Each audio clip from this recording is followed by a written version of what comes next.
আসসালামু আলাইকুম। ঈদ মোবারক। ইরানি স্থল অভিযানের প্রস্তুতি যুক্তরাষ্ট্রের। ইরানের পর যুক্তরাষ্ট্র, ইসরায়েলের টার্গেট পাকিস্তান। যুক্তরাষ্ট্রকে যুদ্ধ বিমান অবতরণের অনুমতি দেয়নি শ্রীলঙ্কা। ইরানে হামলায় যুক্তরাষ্ট্রকে ঘাঁটি ব্যবহারের অনুমতি ব্রিটেনের। বিডিভিউজ ইনফোটেইনমেন্টে স্বাগত জানাচ্ছি, আমি ইশরফি দিবা। আজ জানাবো ইরান যুদ্ধ বিষয়ক গুরুত্বপূর্ণ কিছু খবর। ইরানে স্থল অভিযান পরিচালনার দিকে অগ্রসর হচ্ছে যুক্তরাষ্ট্র। আমেরিকান সংবাদ মাধ্যম সিবিএস এর খবরে বলা হয়েছে, আমেরিকান সেনা কর্মকর্তারা ইরানে স্থল সেনা মোতায়েনের জন্য বিস্তারিত প্রস্তুতি নিচ্ছেন।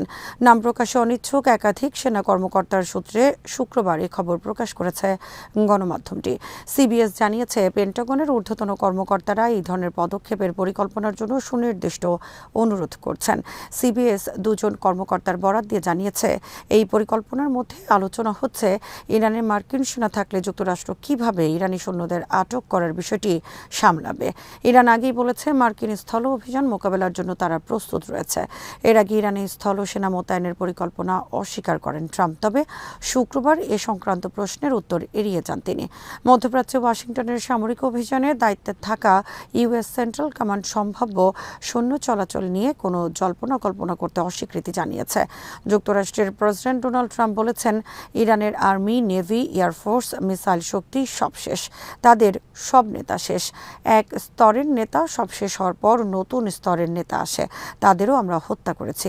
এখন আর নতুন করে আর কেউ তাদের নেতা হতে চায় না। বর্তমানে ইরানে এমন কোনো নেতা নেই যাদের সঙ্গে আমরা আলোচনা করতে পারি। এদিকে ট্রাম্পের কঠোর হুমকির পর যুক্তরাষ্ট্রের পদলেহী ব্রিটেন শুক্রবার ইরানের বিরুদ্ধে হামলায় যুক্তরাষ্ট্রকে তাদের ঘাঁটি ব্যবহারের অনুমতি দিয়েছে। শুক্রবার মন্ত্রিসভায় পাশ হয় এই অনুমোদন। এদিকে ইসরায়েল শুক্রবারও তীব্র হামলা চালিয়েছে ইরানে। পাল্টা হিসেবে ইরান ব্যাপক হামলা চালিয়েছে সংযুক্ত আরব আমিরাত, কাতার, বাহরাইন সহ বিভিন্ন দেশে থাকা যুক্তরাষ্ট্রের ঘাঁটিতে। হামলা থেকে রক্ষায় মধ্যপ্রাচ্যের ঘাঁটিতে থাকা যুক্তরাষ্ট্রের সেনারা আশ্রয় নিয়েছে বিভিন্ন হোটেল ও মানুষের ঘরবাড়িতে। ইরান কোনো যুক্তরাষ্ট্র সেনাদের আশ্রয় না দেওয়ার নোটিশ জারি করেছে আরবের সাধারণ মানুষকে। যুক্তরাষ্ট্রের যুদ্ধবিমান প্রবেশের অনুমতি দেয়নি শ্রীলঙ্কা। গত 4 ও 8 মার্চ 8টি অ্যান্টিশিপ মিসাইল সজ্জিত যুক্তরাষ্ট্রের দুটি যুদ্ধবিমান শ্রীলঙ্কায় অবতরণের অনুমতি চায়, কিন্তু শ্রীলঙ্কা সে অনুরোধ প্রত্যাখ্যান করে। শুক্রবার সংসদকে তথ্য জানান রাষ্ট্রপতি অনুরা কুমারা দিসানায়েকে। দিসানায়েকে বলেন, তারা জিবুতির একটি ঘাঁটি থেকে 8টি জাহাজ বিধ্বংসী ক্ষেপণাস্ত্র সজ্জিত দুটি যুদ্ধবিমান মাত্তালা আন্তর্জাতিক বিমানবন্দরে আনতে চেয়েছিল এবং আমরা তাতে রাজি হইনি। অনেক চাপ সত্ত্বেও আমরা আমাদের নিরপেক্ষতা বজায় রাখতে চাই। আমরা নতি স্বীকার করব না। মধ্যপ্রাচ্যের যুদ্ধ চ্যালেঞ্জ তৈরি করেছে, কিন্তু আমরা নিরপেক্ষ থাকার জন্য সম্ভাব্য সবকিছু করব। তিনি আরও বলেন, শ্রীলঙ্কার শুভেচ্ছা সফরে আসা 3টি ইরানি জাহাজের অনুরোধও প্রত্যাখ্যান করেছে। দক্ষিণ ও মধ্য এশিয়ার জন্য মার্কিন বিশেষ দূত সার্জিও গোরের সঙ্গে দিসানায়েকের সাক্ষাতের একদিন পর এই বিবৃতিটি আসে। শ্রীলঙ্কার এই ভূমিকা ব্যাপকভাবে প্রশংসিত হয়েছে দেশ বিদেশে।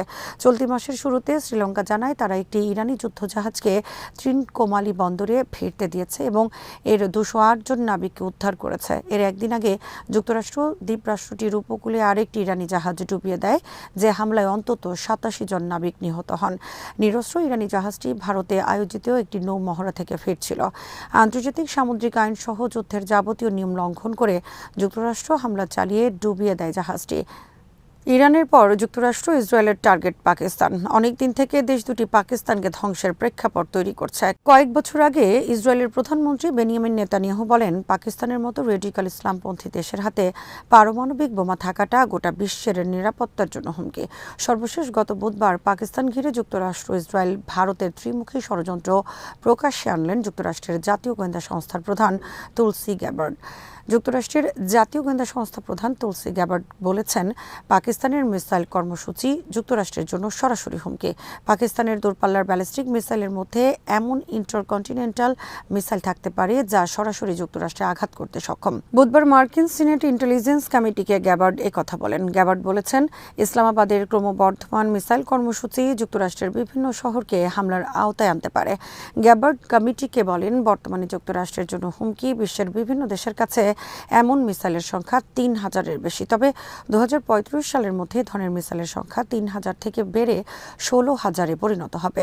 তুলসি গ্যাবার্ড একজন ধর্মান্তরিত হিন্দু, ইসকনের উগ্র অনুসারী এবং তীব্র মুসলিম বিদ্বেষী হিসেবে পরিচিত। তিনি যুক্তরাষ্ট্র কংগ্রেসের প্রথম হিন্দু সদস্য, যিনি কংগ্রেসম্যান হিসেবে গীতার ওপর হাত রেখে শপথ করেন। তুলসী গ্যাবার্ড রাজনৈতিকভাবে প্রবল ভারতপন্থী হিসেবে পরিচিত। ভারত ও ইসকনের জোর লবিংয়ের মাধ্যমে তাকে যুক্তরাষ্ট্রের প্রভাবশালী জাতীয় গোয়েন্দা সংস্থার প্রধান হিসেবে নিয়োগ দেওয়া হয়েছে বলে অভিযোগ রয়েছে। ফলে পাকিস্তানকে যুক্তরাষ্ট্রের নিরাপত্তার জন্য হুমকি হিসেবে আখ্যায়িত করার পেছনে বিভিন্ন মহলের গভীর ষড়যন্ত্র রয়েছে বলে মনে করছেন বিশ্লেষকরা। তুলসী গ্যাবার্ডের এ সংক্রান্ত প্রতিবেদন ফলাও করে প্রচার করেছে ভারতের বিভিন্ন গণমাধ্যম। পাকিস্তানের কাছে থাকা বর্তমানে সবচেয়ে দূরপাল্লার মিসাইলের নাম শাহিন-3। এর আওতা প্রায় ৩,০০০ কিলোমিটার। ভারতের সর্বত্র এই মিসাইল আঘাত করতে সক্ষম, তবে যুক্তরাষ্ট্রে আঘাত করতে হলে পাকিস্তানকে ১০,০০০ কিলোমিটার থেকে ১১,০০০ কিলোমিটার পাল্লার মিসাইল উদ্ভাবন করতে হবে। বিগত কয়েক দশক ধরে নানা উত্থান পতনের মধ্য দিয়ে অগ্রসর হয়েছে ওয়াশিংটন ইসলামাবাদ সম্পর্ক। রাশিয়ার বিরুদ্ধে স্নায়ুযুদ্ধের সময় পাকিস্তান ছিল যুক্তরাষ্ট্রের মিত্র। এছাড়া দক্ষিণ পূর্ব এশীয় চুক্তি সংস্থা সিয়াটো, কেন্দ্রীয় চুক্তি সংস্থা সেন্টো সহ ওয়াশিংটন নেতৃত্বাধীন বেশ কয়েকটি উদ্যোগে যোগ দেয় ইসলামাবাদ। যুক্তরাষ্ট্র ২০০৪ সালে পাকিস্তানকে ন্যাটো বহির্ভূত একটি প্রধান মিত্র হিসেবে ঘোষণা করে। পরে তারা ইসলামাবাদকে আফগান তালেবানকে সমর্থন এবং ২০২১ সাল পর্যন্ত যুদ্ধ বিধ্বস্ত দেশটিতে মার্কিন স্বার্থ ক্ষুণ্ণ করার জন্য অভিযুক্ত করে। চলতি বছরের শুরুতে ইসলামাবাদ মার্কিন প্রেসিডেন্ট ডোনাল্ড ট্রাম্পের বোর্ড অফ পিসে যোগ দেয়, যার লক্ষ্য গাজার যুদ্ধ পরবর্তী পুনর্গঠনের তত্ত্বাবধান করা। পাকিস্তানের সঙ্গে চীনের সাথে ঘনিষ্ঠ সম্পর্ক রয়েছে এবং প্রেসিডেন্ট শি জিনপিংয়ের বেল্ট অ্যান্ড রোড উদ্যোগের প্রধান অংশীদার ইসলামাবাদ। সম্প্রতি যুক্তরাষ্ট্র উদ্যোগ নেয় পাকিস্তানকে চীনের প্রভাব বলয় থেকে বের করে আনার, কিন্তু এর মধ্যেই তুলসী গ্যাবার্ডের এ প্রতিবেদন ইসলামাবাদকে আবার চীনমুখী হতে বাধ্য করবে বলে মনে করছেন বিশ্লেষকরা। পাকিস্তান একমাত্র মুসলিম দেশ যাদের কাছে নিজস্ব তৈরি পারমাণবিক বোমা আছে। ফলে দীর্ঘদিন ধরে যুক্তরাষ্ট্র চেষ্টা করে আসছে পাকিস্তান আর্মিকে নিয়ন্ত্রণের মাধ্যমে পাকিস্তানের পারমাণবিক বোমার উপর নিয়ন্ত্রণ প্রতিষ্ঠার। ইরানের সঙ্গে চলমান যুদ্ধে মধ্যপ্রাচ্যে অতিরিক্ত কয়েক হাজার মেরিন সেনা ও নাবিক মোতায়েন করতে যাচ্ছে যুক্তরাষ্ট্র।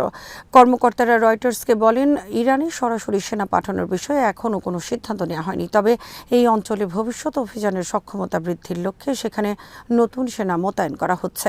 যুক্তরাষ্ট্রে হামলাকারী উভচর জাহাজ ইউএসএস বক্সারের মেরিন এক্সপিডিশনারি ইউনিট এবং সঙ্গে থাকা যুদ্ধ জাহাজগুলো মধ্যপ্রাচ্যে মোতায়েন করা হচ্ছে বলে সম্প্রতি বার্তা সংস্থা রয়টার্সের এক প্রতিবেদনে উল্লেখ করা হয়েছে।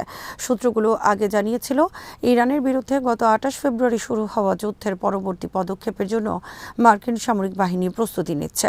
রয়টার্সের আগের প্রতিবেদন অনুযায়ী ইরানের উপকূলে মার্কিন বাহিনী মোতায়েনের কথা রয়েছে, যাতে করে হরমুজ প্রণালীতে জাহাজ চলাচল স্বাভাবিক করা যায়। এছাড়া ইরানের খার্গ দ্বীপেও সেনা পাঠানোর কথা বিবেচনা করছে ট্রাম্প প্রশাসন। পারস্য উপসাগরের এই দ্বীপ থেকে ইরানের মোট রপ্তানি তেলের ৯০% প্রক্রিয়াজাত করা হয়। ইরান দাবি করেছে পারস্য উপসাগরের অগভীর তলদেশে তাদের গাদির শ্রেণীর স্টেলথ মিনি সাবমেরিনের একটি পূর্ণাঙ্গ বহর রয়েছে, যা যে কোনো জাহাজ ডুবিয়ে দিতে পারে। যুক্তরাষ্ট্র ও ইসরায়েলের সঙ্গে চলমান যুদ্ধের তৃতীয় সপ্তাহে এসে বিশ্বজুড়ে বিভিন্ন বিনোদন ও পর্যটন কেন্দ্রে পাল্টা হামলার পরিধি বাড়ানোর হুমকি দিয়েছে ইরান।